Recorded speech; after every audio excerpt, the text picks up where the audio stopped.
Kom ons sit so, dan bid ons saam. Here Jesus, baie dankie dat ons hier kan wees vandag en dankie vir die ongelooflike geleentheid wat ons het om mekaar te kan sien.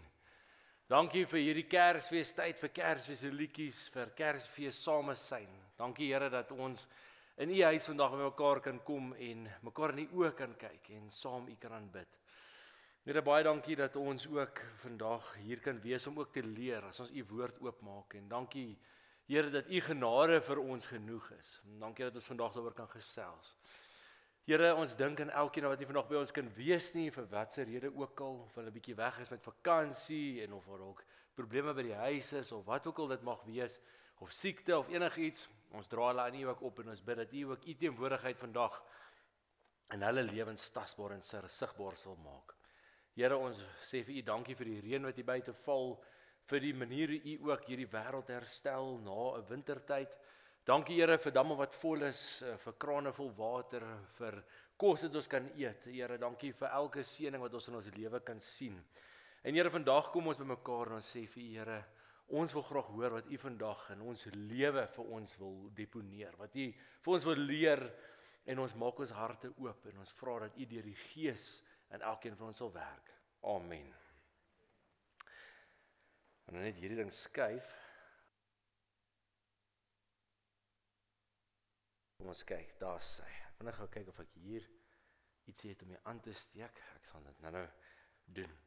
Goed julle, ons het vandag ons derde Advent Sondag en dit is nogal baie interessant. Advent het so mens kan amper sê 'n Sondag vroeër begin hierdie jaar wat ons eerste Advent was in November gewees en dis hoekom ons die 23 November al Kersangdiens gehad het.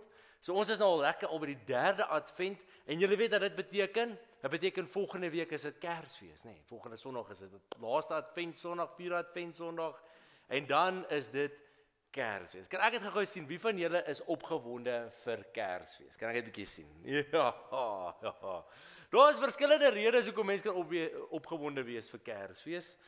En een van dit natuurlik is die kos op Kersfees, nee.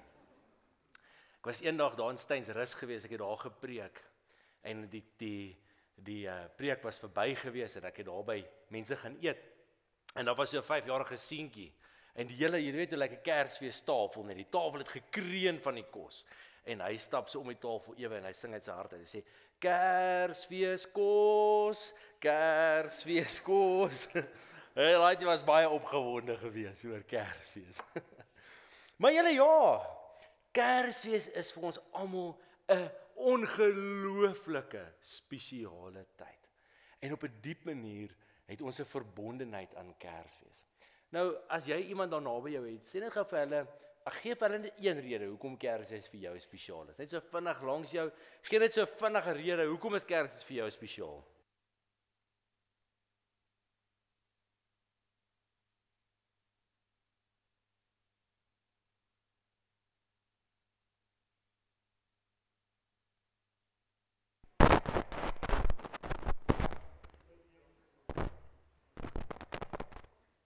Sy, weer reg.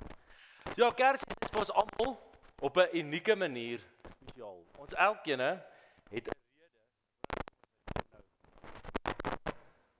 Is dit ek? Is altyd ek? Kan ek hom uitgooi? Gaan dit help?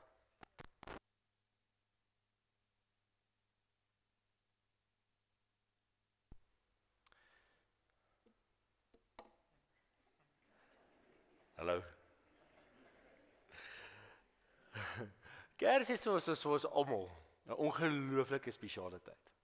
En vir verskillende mense is daar verskillende redes hoekom Kersfees vir jou spesiaal kan wees. Vir party mense herinner dit ons aan familietyd en vir party mense is dit sommer net lekker om die Kersfees versierings te sien en die Kersfees kultuur te hê en die bome in die winkel te sien en die Kersfees liedjies te sing.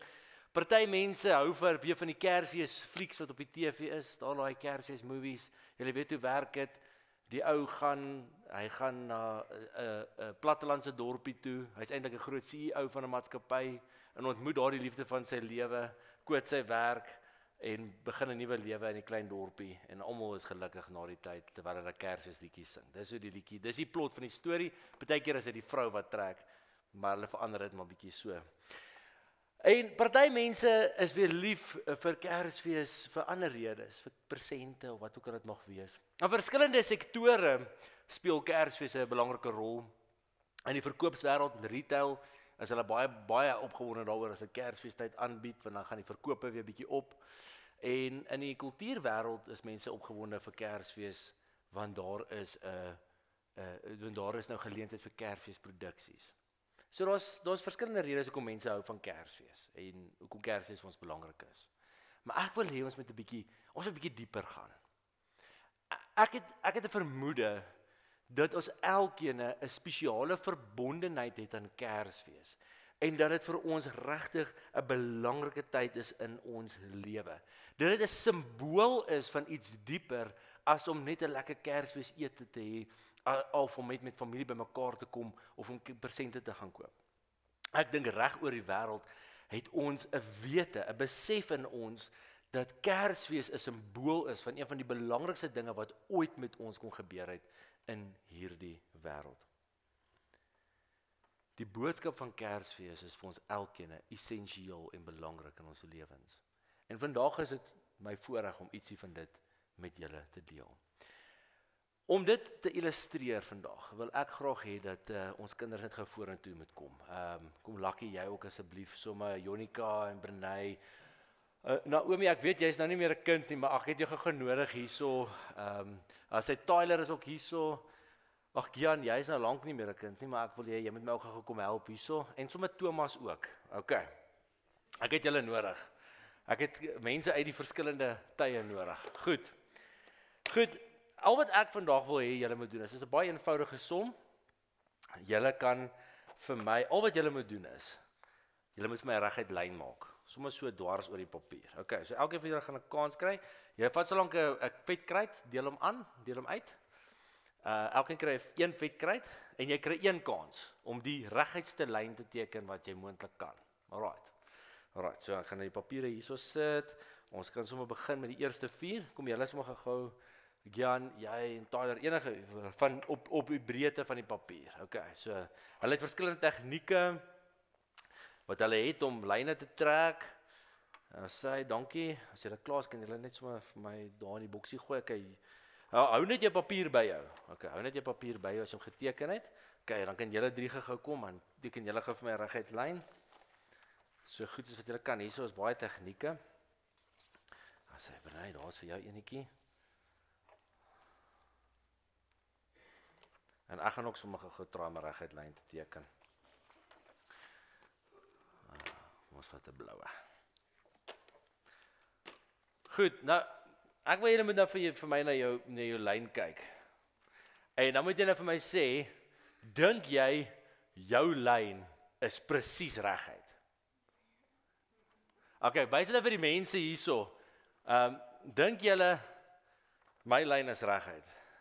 Ek dink hy so. Ek weet nie wie van julle kan mooi sien nie. Naomi staan 'n bietjie nader. As julle nou sou sê wie se lyn is die reguitste? Wie sou julle sê is dit? Dink julle dis Gian se reguit lyn?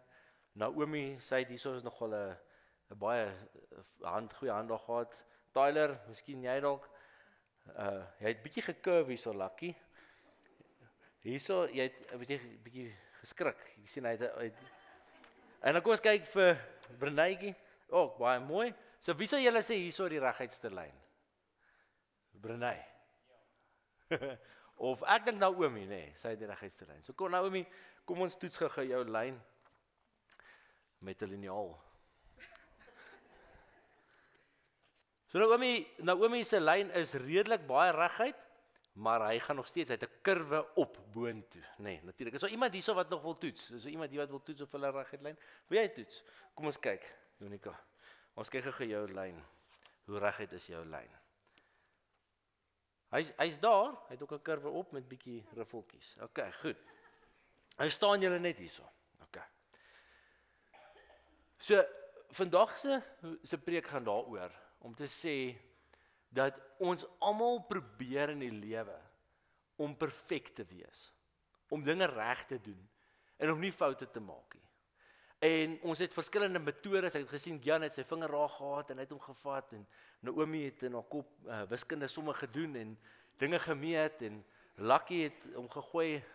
Tyler het gesê, check my, jy weet, en met confidence het hulle die lyne getrek om die perfekte lyn te maak. Nou om 'n lyn te trek is nie moeilik nie, nee. Dis net so. Ek het nie gevra om hulle in te kleur of 'n sirkel te maak of 'n 6-hoek te maak of iets soos dit nie. Dis net 'n eenvoudige taak en ons probeer dit so perfek doen as wat ons kan. Maar ons kon nie. Ons het eintlik hulp nodig. Met hierdie liniaal kon elkeen van julle 'n perfekte lyn getrek het, omdat jy die hulp gehad het om dit te doen. Nou in die lewe werk dit ook so. Ons probeer elke dag perfek lewe.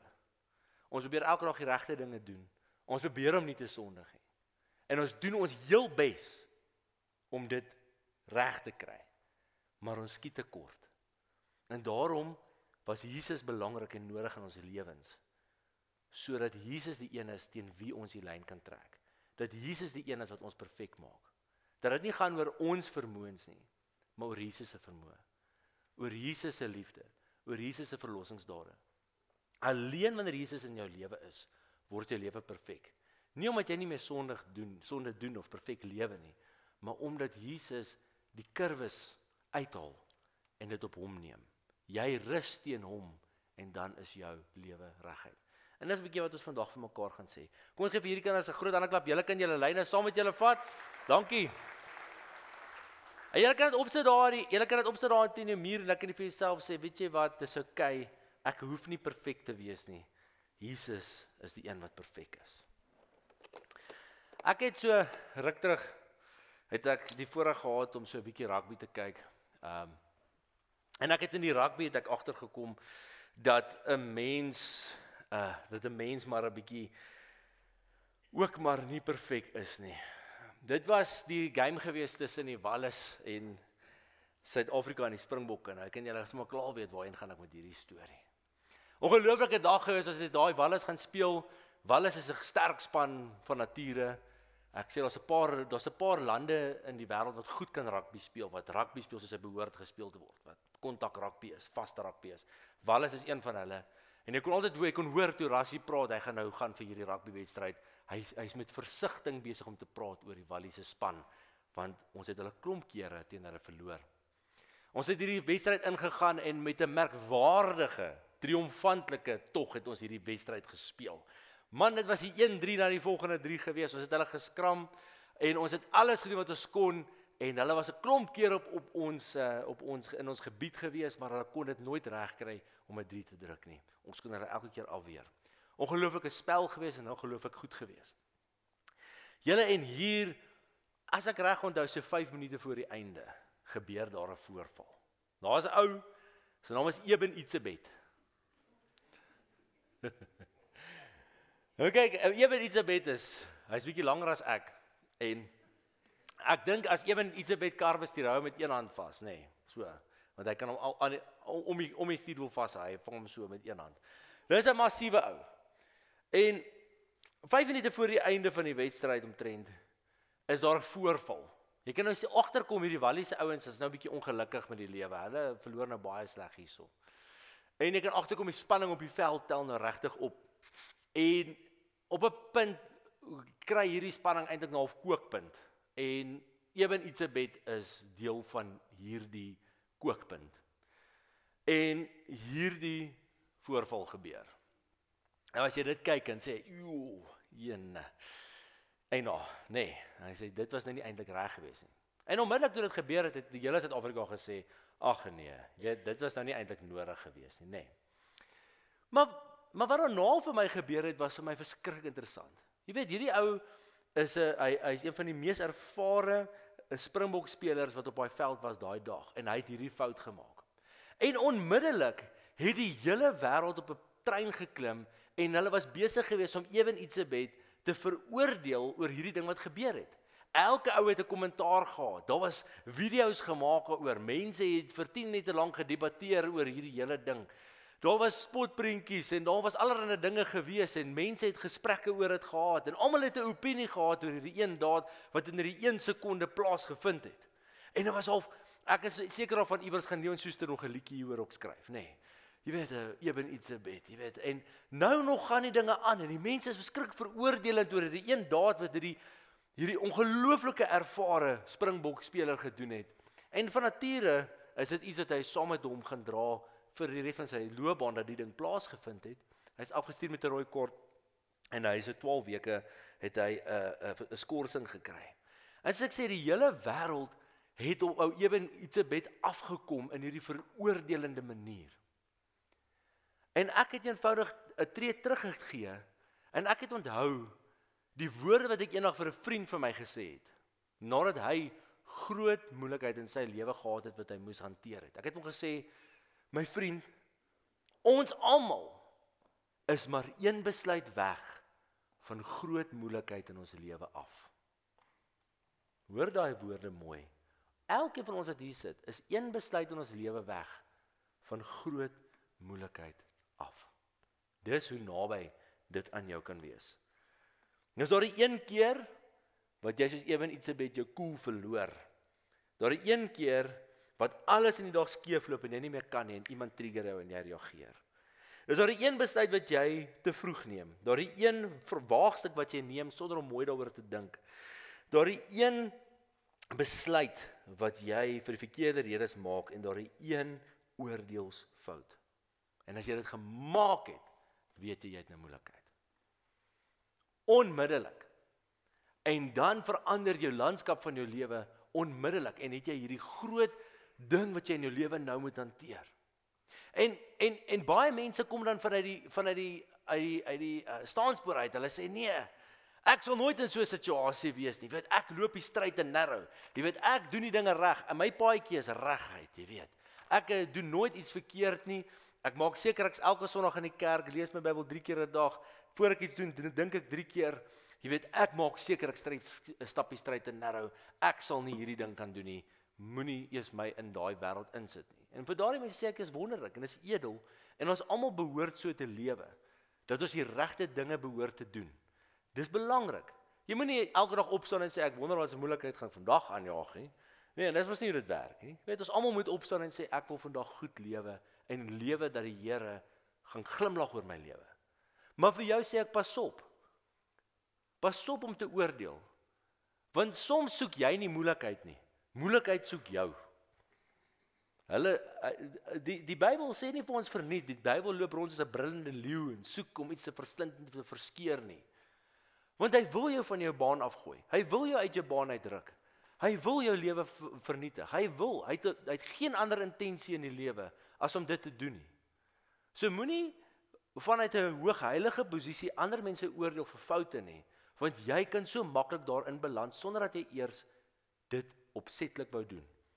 Jy weet, dis daar een geleentheid wat jy in goeie trou iemand vertrou en hulle oortuig jou hulle doen die regte ding, dan is dit nie en jy is geïmpliseer, dan het jy moeilikheid.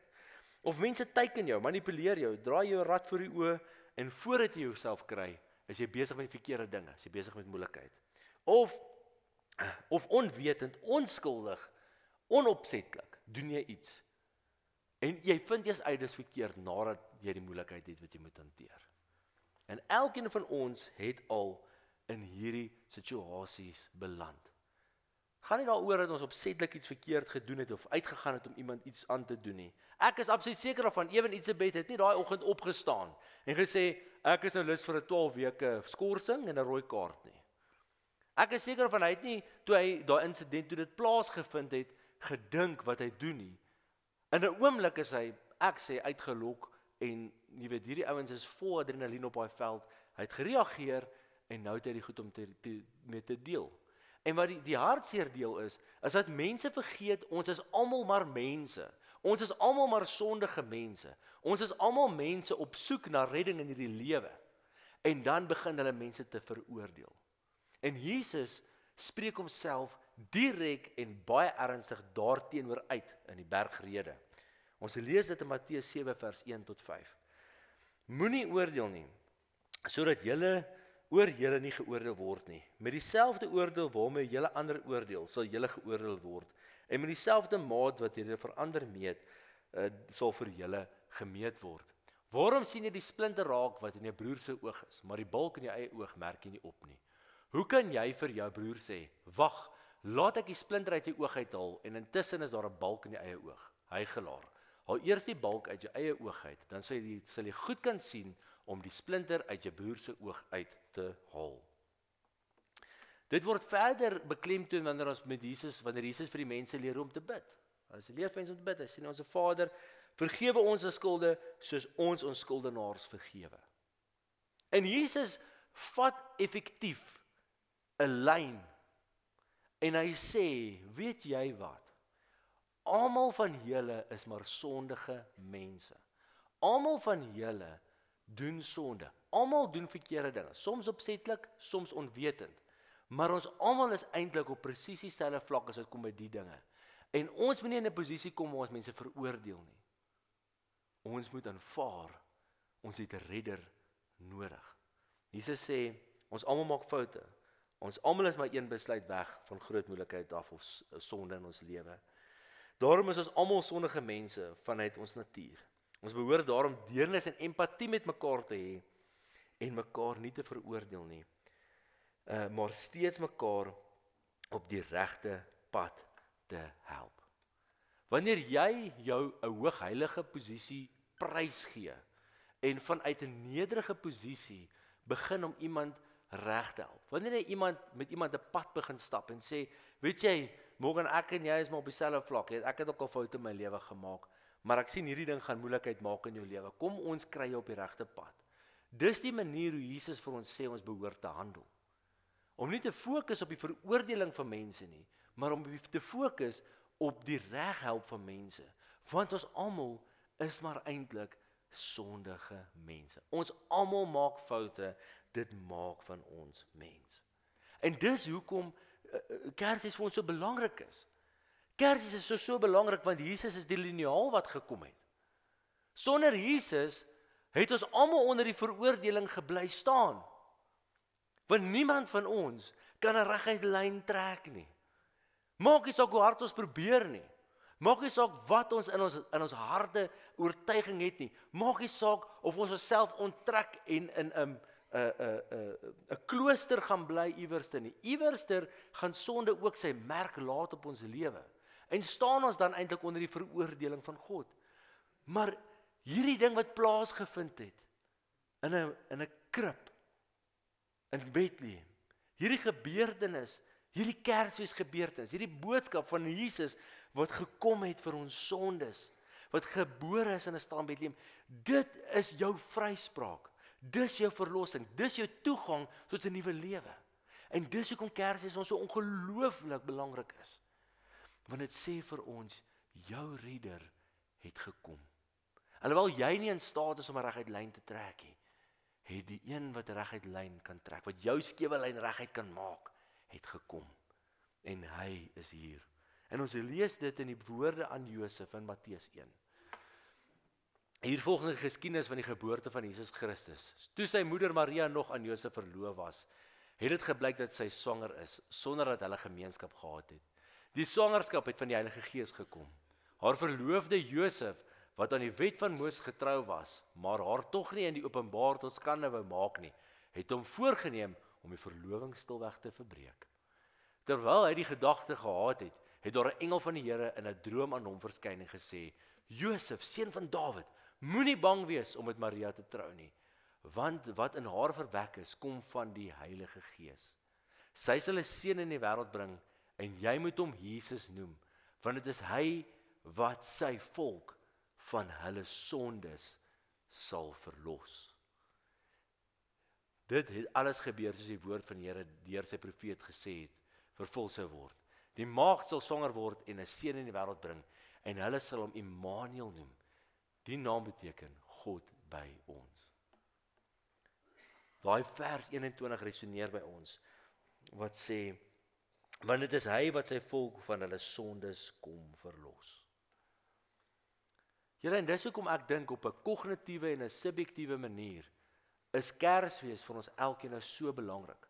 Want Kersfees is daai een moment in tyd, wat ons lewe vir altyd, en hierdie wêreld vir altyd sal verander wees. Kersfees is die begin van God se plan in hierdie wêreld, dat jy nie onder die veroordeling van God sal bly staan nie, maar dat hy gekom het juis om jou sondes te verlos, omdat God weet jy hulp nodig het, jy genade nodig het, jy verlossing nodig het. En daarom het hy vir Jesus gestuur om vir ons die een te wees teen wie ons kan rus om 'n reguit lyn te trek. Daarom kan ons dinge lees soos wat in die bergrede staan en wat Jesus alles vir ons leer, want dit help ons om te besef en te bepaal hoe hierdie liniaal in ons lewe gaan werk. Maar die groot ding het gebeur toe Jesus dan nou ook vir ons aan die kruis gesterf het, soos dit agter hierdie krib dan nou is, nê? En Jesus vir ons sondes aan die kruis gesterf het.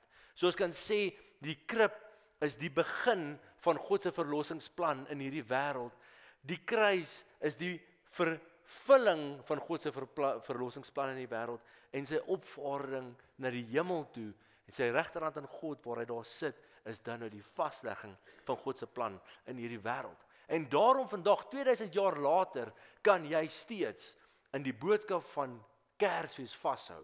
Gaan dit steeds jou lewe verander? Gaan die impak steeds daarvan in jou lewe leef en kan jy dit effektief gaan uitleef in hierdie wêreld? En daarom, alhoewel dit vir ons lekker is om groot geskenke onder die Kersboom te kry of 'n mooi geskenk te kry, is die grootste geskenk wat ons in Kersfeestyd kry, die verlossing van ons sondes, die genade van Jesus Christus, die inspraak van God in ons lewens en die wete dat ek nie hoef perfek te wees nie, maar dat ek perfek is teen die liefde van Jesus Christus. In sy naam trek hy my lewe perfek. En daarom kan ons nooit weer op ons eie verdienste en ons eie mag en ons eie vermoëns om goed te doen in die lewe rus nie. Nee, ons berus ons lewe op grond van die volmaakte liefde van Jesus Christus in ons elkeen se lewens. Nou, wat kan jy doen? Kan ek net vra iemand vir 4 houtjies asseblief? Iewers daar agter asseblief. Ek weet iewers het iemand 'n lighter, net vir my bring asseblief. En daarom wanneer ons Kersfees vier, wat kan ons vandag vir mekaar sê? Een van die wonderlikste boodskappe, Morgan, baie dankie. Dis perfek, ja. Een van die wonderlikste boodskappe van Kersfees is die boodskap van genade. So, as ons nou kyk na hierso, as ek nou reg is, begin ons by hoop, want Jesus is die hoop vir die wêreld. En dan die tweede Kers hierso is dan, as ek reg is dan nou vrede, nê. Okay?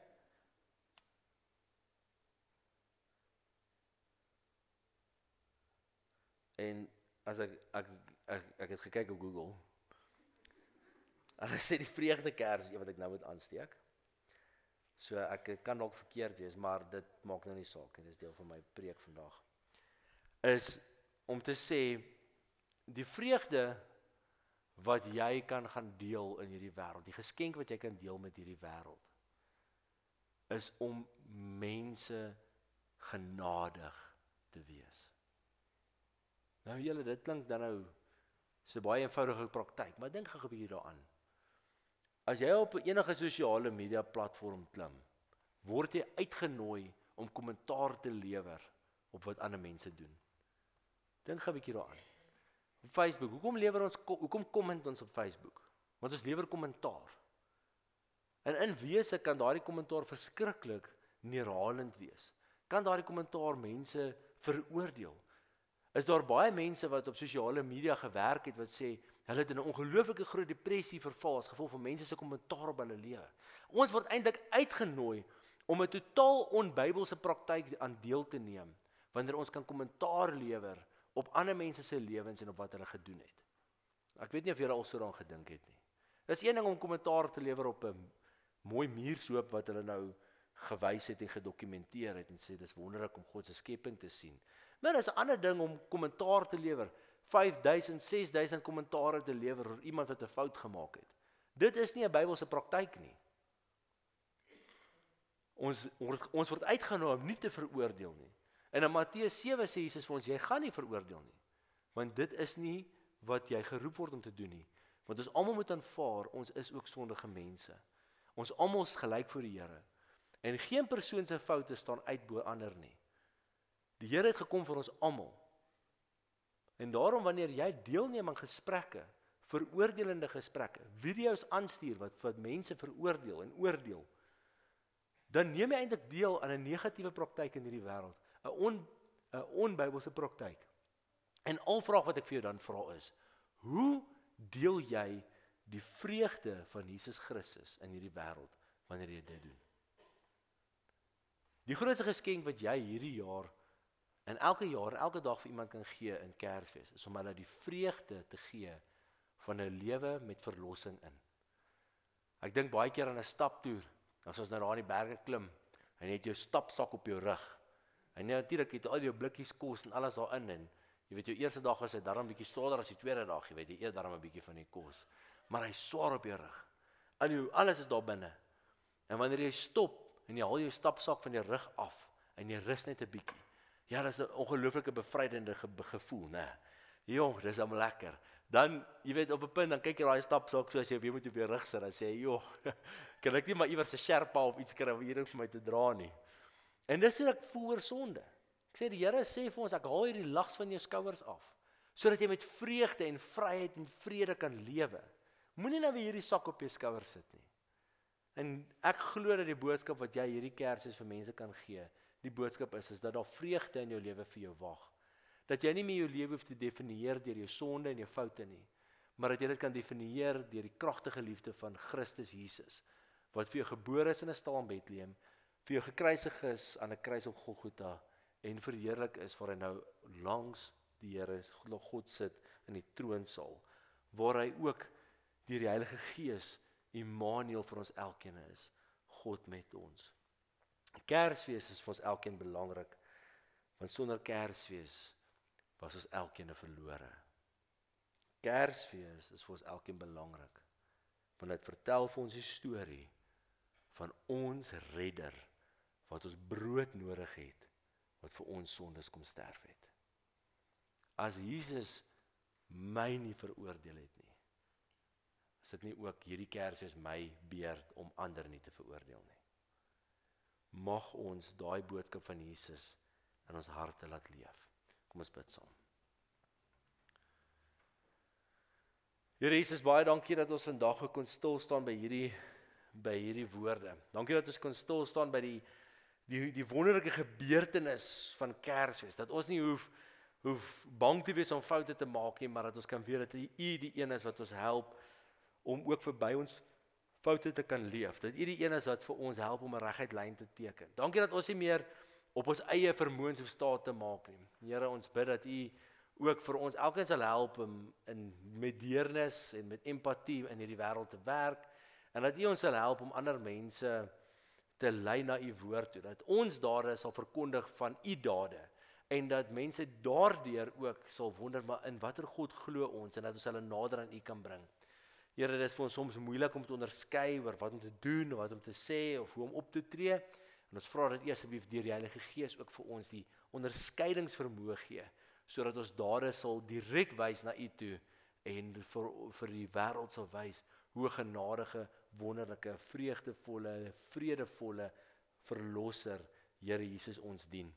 Here, ek bid ook vir elkeen van ons bid vir die gemeente, elkeen wat weg is, elkeen wat op die paaie is, elkeen wat nie vanmôre hier kan wees nie, ons bid vir elkeen van ons lidmate, die wat siek is, die wat dalk ook dood in hulle familie beleef het, ons bid dat U elkeen van hulle met U liefde sal vertroos. Here, ons bid dat U ook vir ons in hierdie Kersfeestyd 'n vreugde en 'n vrede sal gee wat ons harte vul. Here, 'n vrede wat eintlik in hierdie tydperk waarin ons leef, in hierdie wêreld in Suid-Afrika met al die probleme waarin ons leef en alles, nie sin maak nie, maar 'n vrede wat sin maak alleenlik in U woord en in U naam. Dankie Here dat ons op U kan vertrou, en ons loof en ons prys en ons eer die groot en heilige naam. Amen.